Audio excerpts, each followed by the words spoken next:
Where is it? Where is it? Everybody look around.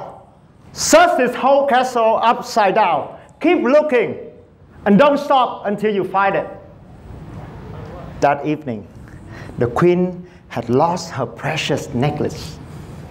In terror, all the soldiers, the servant, the maid were running in every corner, and they really searched the whole castle upside down to look for the precious necklace. Nothing was found. In the end, the queen was so furious. Everybody was so hopeless.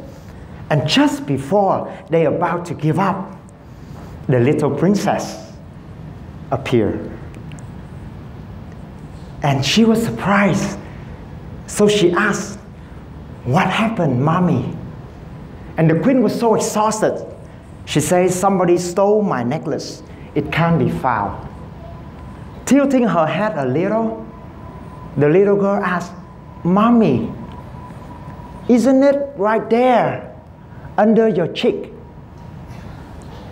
And to her greatest shock and embarrassment, the queen looked down on her neck and realized that the necklace was there right from the beginning. This was a very old story that has been told for thousands of years, suggesting to us that maybe the answer for our greatest search in life probably has already been there right from the beginning. But then you gotta be calm, not panic. And instead of reaching out, probably reaching back in to rediscover it. Well, and if that was a story many years ago, link it back to our greatest search today of these young generations. What is our search for our generations, the young people today? Maybe not a stable job and income like our parents. Maybe not the big opportunities working in a huge company like our elder brothers or sisters. This generation today, we are searching for something deeper, a connections. We are searching for passions. And this gracious search was inspired more than 10 years ago by a very famous man after one very famous speech at the Stanford University, Steve Jobs. And in his great speech, Steve Jobs emphasized one big lesson to all the young people. He said, quote, "You gotta find what you love." And that is as true for your work as it is for your lovers. Your work is going to fill a large part of your life, and the only way to be truly satisfied is to do what you believe is great work.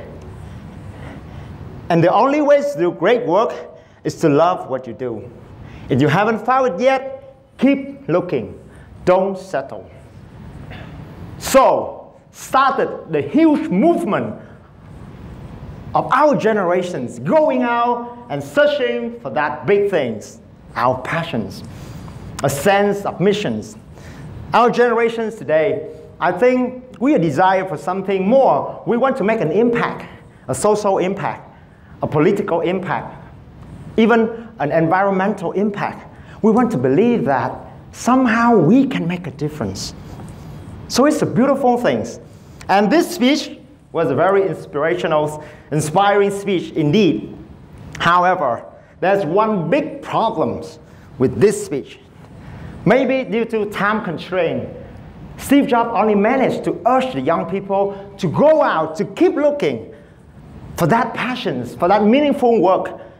He never shared to us how to do it. Oops. Now here comes the problems. We know that we gotta find it. It's so important. It's so precious. We gotta find our passions in life. But we don't know how we're gonna find it. Where we can find it. What does it look like? Our teacher never teach about that in school, and our parents don't even care. And we were so pissed. We were so furious. And come on, this generation today, we are not a simple generation. We are what we call the Buffalo Youth generations. And these generations have a very interesting saying. They say, "One is get bloody, don't ask about my daddy." if you know what I mean. So, this generation go all the way out. They really turning things upside down and search for that beautiful passions. I'm seeing students drop out from their study in school, saying, not my passions. I'm seeing young adults quitting their day job, saying, not my passions. I see a lot of new and young graduates don't even bother looking for jobs, saying, not until I find my passions. And they go all the way out. They try anything, they do everything to look for it. And when it's not around, they don't see it in their house, in their school, in their office, in their communities, what will they do? They put on their backpack and travel. We really go all the way. They climb the highest mountain, they trek the deepest forest, they're doing yoga, learning meditation courses, talking to the gurus. And seriously, I have nothing against all those experiences. I think it's beautiful. As long as your parents and yourself can afford it, and you love it, go for it. It's beautiful. However, it may not be the answer. Of course, it will definitely give you a broadened perspective about the world, but blowing away your responsibility and going out and watching people living happily with their passions might not teach you how to find your passions. So this generation become disappointed. You couldn't find it, right? And again, well, that big search. How do I search for my passions? Become the greatest puzzle of our generations. And I think it's a beautiful thing that in the past 10 years, I have the opportunities to observe, to listen to work with more than 100,000 young people. And through that process, eventually, I think finally, we may find the answer to this greatest search. And that is the idea that I want to share right now with you. The answers for these big questions. How do I search for my passions? May I share it now? Yes. Not so excited. Oh, all right. So, the answer for these big questions, how do I find my passion, is stop searching. You won't find it. I know it's a little bit disappointed, but it's a fact. Why? Imagine, when we human beings were first born, none of us was born with a passions. Come on. Isn't it true? It's impossible to expect a child firstborn to be passionate about anything. How could we expect him or her to be passionate about playing guitar, about blockchain, about yoga, about public speaking, when they don't even know what it is? When we was young, I think the only thing that we probably be passionate about is our mom tits. That's all. So, if in the beginning you don't have your passion in here, how do you expect that you can find it out there? So if we're going out, the chance is that you end up copying the passions of others. That's all. So, here comes the answer. What if I tell you now that the answer has been right there with you right from the beginning? What if I tell you that the answer for these big questions has been given to every child when they was born? It's a very powerful instinct of any child. Without any education, without any learning, they have that ability to do something very powerful. And in fact, it's a very emotion that is burning right inside you right now with all the questions in your head. What is that abilities of a child? What is that? Beautiful, that's right. Curiosity. Every child was born inquisitive, full of curious, and that's their instinct. We all born with that burning desire to expand our understanding, our interactions with the world around us. That's our instinct, and it's there right from the beginning. That's number one. It's instinctive. And secondly, it's all different from one to another. Today, if you put 3 children into the same room, you later find out that One child would be interested and curious about the colors, the space. The other child would be curious about the shapes, the technologies. And the last one would be crossing their arm and watching the other two because he's curious about the feeling and thinking of the other two. So how come we are curious about very different things? Why is it different? Because we are all different. We are all born different and unique, in the desire of our brain, of our senses, of our upbringing, of our heritage. So I believe that your curiosity is linked instinctively to your very unique and different part inside. So that is the seed. And when we have this seed, when you're full of curiosity, full of question, what would you do? Cross your leg and wait? No, what would you do? You ask. That's right. We inquire. You ask around, you seek for some more information, you do some research. Hey, is that girl is studying in the same class? Really? She's come from our hometown? Really? That technology, is it available in Vietnam? And we have a whole club studying, experimenting it? Really? Wow! And then eventually, that curiosity turned into interest. When you have more information, you'll be interested about the matter. And the beautiful about self-interest is that the minute you have that self-interest inside, you're full of energy. You're full of that new positive emotions.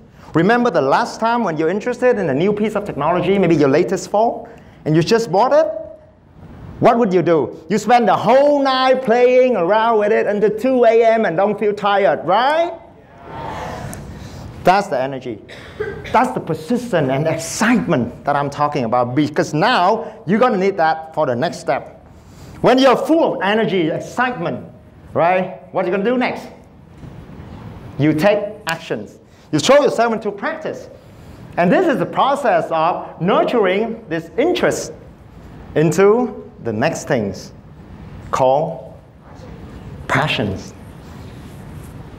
Now you start to love it. Practice until you fall in love with it. And isn't it beautiful? But this process is easier said than done. Right? Well, anybody who have ever practiced anything new would know this.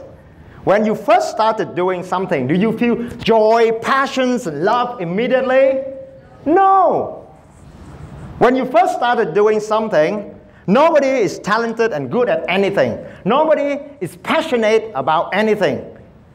Well, in this room, is there anybody who have ever tried playing the guitar? All right, then you would understand what I mean. When you first play the guitar, how would you feel? Passionate, love, excitement? No? Yes? No! You feel? Pain! Pure pain! Right? When you gotta press your finger against on the steel string, it's so painful. You wanna cry. And how about the music that you create? Is it beautiful? Is it touching, moving? No, it's horrible. And that's the fact. All right. At this very point, most people would give up. Unless you're really interested in that subject. Unless you're really interested in that instrument, in that technology, in that relationship, then you will persist. Then you will have the energy, the persistence, the excitement to balance up with the pain and disappointment. By then, you can overcome the entry barrier of any new things. And then eventually, it reaches a point where you start to enjoy playing it. It reaches a point where you don't feel pain anymore, and you start to create something beautiful. It reaches a point where you can play your guitar for straight 1 hour and enjoy every single bit of it. Even when you play alone. That is called passions. Right? And along come with passions, well, you will have a byproduct of that process, which is a new talent. By then, through all the process of practicing, you develop a new talent. And what is a talent? A talent is something that you can do better than most people. Not because you was born with it, But because you are more curious, more interested, you deposit more energies, more practice, more determination, emotion than anybody else. And that's why you deserve that special talent. Well, we come to the third stage. And now it's very natural. When you have that talent, now you can play the guitar and enjoy it, playing even on your own. What would you naturally want to do? Share it, express it. You want to sing it to your friends, you know? And the minute you use your talent and your passions, express it, and touching people, the minute you start singing your song, playing your guitar tune, and seeing the people, the audience start smiling, moving into your melodies, you realize that not only you can enjoy playing the guitar, you can also making a difference to others. That's when you realize your mission. And mission may sound like a big word. However, it's simply the unique difference you can bring to others, to your friends, to your families, to your customer, to your communities. And this is the whole process of nurturing your passions, your talents, and discover and connect with your missions. Well, so sum it up, I think it's that simple. That today, instead of going out, I will encourage you to go back and start this whole new journey of listening to your curiosity and pursuing it. You don't need to explain about your seed, about your curiosity. You don't need to compare it with others to prove that it's better. And you don't need to justify it with all the market demand, with all the technology. No, you have faith in your curiosity and pursue it. So ladies and gentlemen, I would like to close my speech with one simple quote from Albert Einstein, saying, "I have no special talents. I'm only passionately curious." So today, I urge you guys to go back and restart your journey. Not to reach out, but to reach in. To listen to your purest sense of curiosity and boldly pursue it. So as you go back home today and plan for your new, unique journey of your life, I wish all of you two things. Stay curious and stay passionate. Thank you very much.